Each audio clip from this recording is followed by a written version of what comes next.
दोस्तों, सबसे पहले सोनम रघुवंशी और राजा रघुवंशी केस में नया अपडेट है वो आपको बता देती हूँ। लेकिन उससे पहले आपका बहुत बहुत शुक्रिया। आपने पिछली दो कहानियों को बहुत प्यार दिया है और उस प्यार के लिए आपकी तहे दिल से शुक्रगुजार हूं। हालांकि इस वक्त प्राथमिकता मेरी जो है वो इस केस के माध्यम से किसी तरह हम ये पता लगा सकें कि आखिर सोनम और राजा के साथ हुआ क्या था।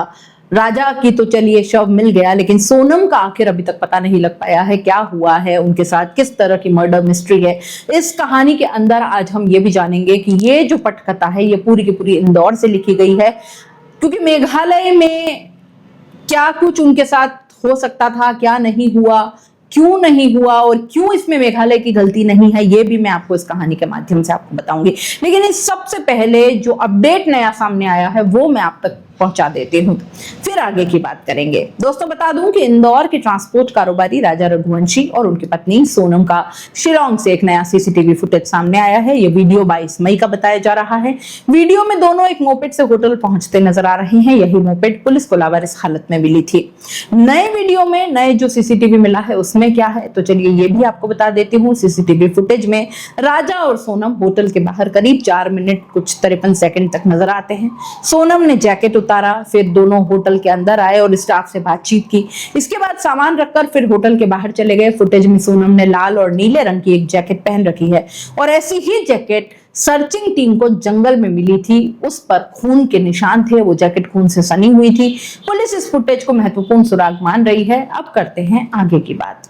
दोस्तों, ये वीडियो किसी भी व्यक्ति, संस्था, किसी को भी दोषी ठहराने के लिए नहीं बनाया है। इसमें जो बातें हैं वो बहुत ज्यादा इंपॉर्टेंट है। वो केवल मीडिया रिपोर्ट्स और तर्क आधारित विश्लेषण पर ही आधारित है। हम भी सिर्फ समझने की कोशिश कर रहे हैं। हम पुलिस नहीं है, सिस्टम नहीं है, हम सिर्फ समझने की कोशिश कर रहे हैं। जो चीजें हमारे सामने हैं उससे कहीं ना कहीं एक निचोड़ निकालने की कोशिश कर रहे हैं। हमारा उद्देश्य सिर्फ समाज को जागरूक करना है ताकि न्याय की दिशा में कहीं ना कहीं हम सबकी सोच जो है वो एकजुट हो सके, मजबूत हो सके। ये घटना दोस्तों सिर्फ दर्दनाक नहीं, इंसानियत को झकझोर देने वाली है और इसकी जितनी निंदा करें उतने कम है। लेकिन आज के इस वीडियो में हम केवल गुस्सा जाहिर नहीं करेंगे, बल्कि हम आपको यकीन दिलाएंगे कि अगर पुलिस कुछ खास कदम उठाए तो वो दरिंदे ज्यादा दिन छुप नहीं सकते, जिन्होंने इस पूरी की पूरी घटना को इतनी बेरहमी से अंजाम दिया है। दोस्तों, हो सकता है कि वीडियो थोड़ा लंबा भी हो जाए, लेकिन यकीन मानिए अगर इसे आपने पूरी देखा तो आपको खुद भी यकीन हो जाएगा और लगेगा कि इस केस वाकई में ये केस सुलझ सकता है। एक बात और, जहां भी आपको लगे कि मैं गलत हूं, खुलकर कमेंट करिएगा। मुझे आपके कमेंट्स का इंतजार रहेगा।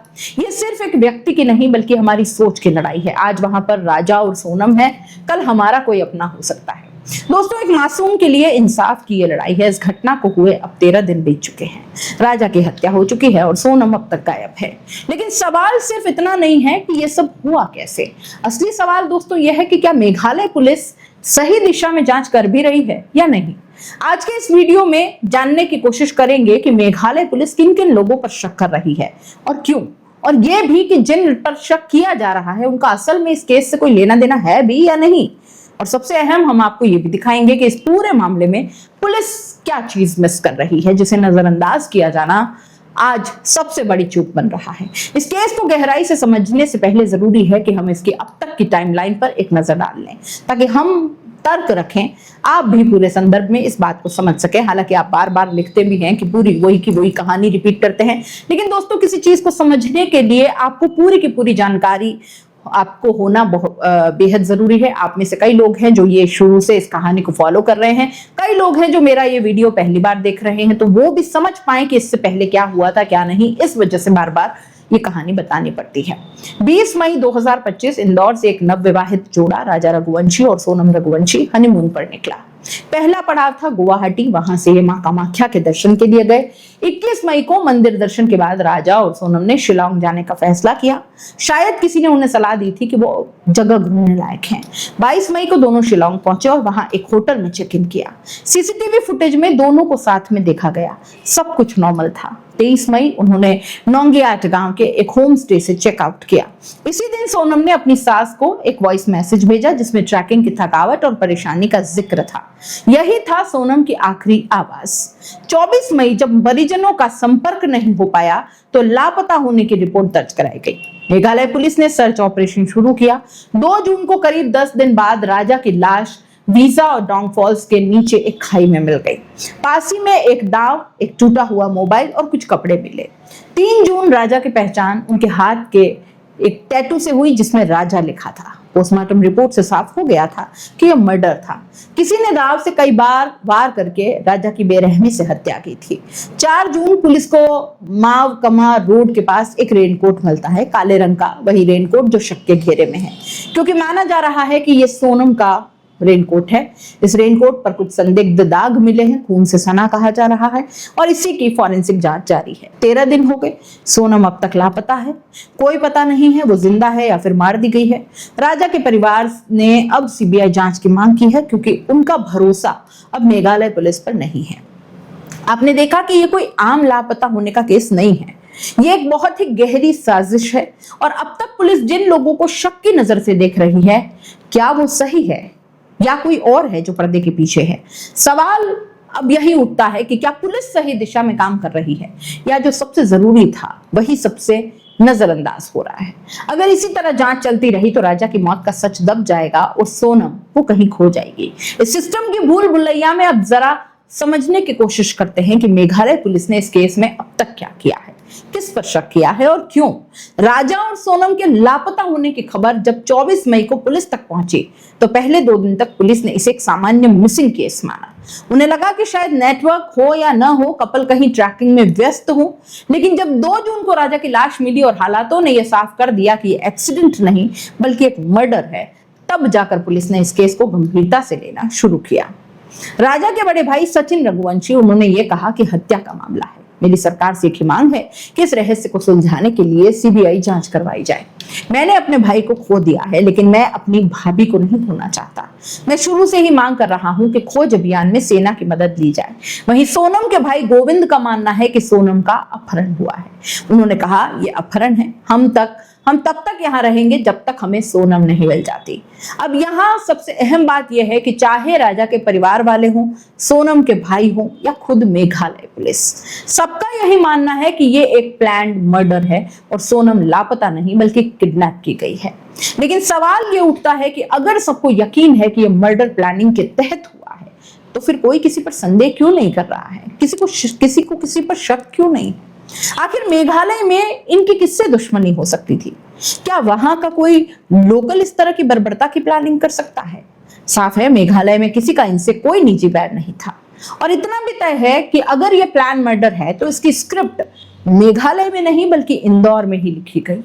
इस बात पर इस वीडियो में हम आपको यकीन भी दिलाने की कोशिश करेंगे, लेकिन अभी एक जरूरी बात सुन लेते हैं। मेघालय पुलिस को अब क्या करना चाहिए और वो क्या मिस कर रही है? सबसे पहले दोस्तों, पुलिस को इस बात को हल्के में नहीं लेना चाहिए कि राजा और सोनम का मेघालय जाना पहले से तय नहीं था।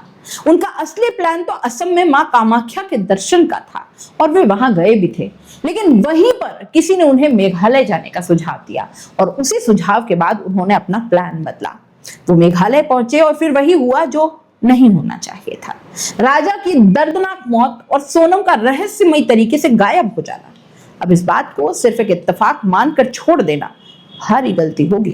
पुलिस को चाहिए कि वो इस सुझाव देने वाले व्यक्ति की पहचान करे और राजा सोनम के उस वक्त के कॉल डिटेल रिकॉर्ड सीडीआर को गंभीरता से खंगाले, क्योंकि इस कड़ी में साजिश की असली शुरुआत वहीं से हो सकती है। दूसरी अहम बात पर आते हैं। पुलिस को उस गाइड को भी हल्के में नहीं लेना चाहिए जो उस दिन राजा और सोनम के साथ था, क्योंकि 70% संभावना है कि उस गाइड को इस पूरी घटना से जुड़ी कोई ना कोई जानकारी जरूर होगी, क्योंकि वो आखिरी व्यक्ति था जो इन दोनों के साथ समय बिताकर उन्हें छोड़कर लौटा था। अब सवाल यह है कि क्या उसने वाकई सब कुछ देखा या वो कुछ छुपा रहा है। इसलिए जरूरी है कि उसका कॉल डिटेल रिकॉर्ड सीडीआर खंगाला जाए और हर बातचीत, हर लोकेशन, मूवमेंट की गहराई से जांच हो।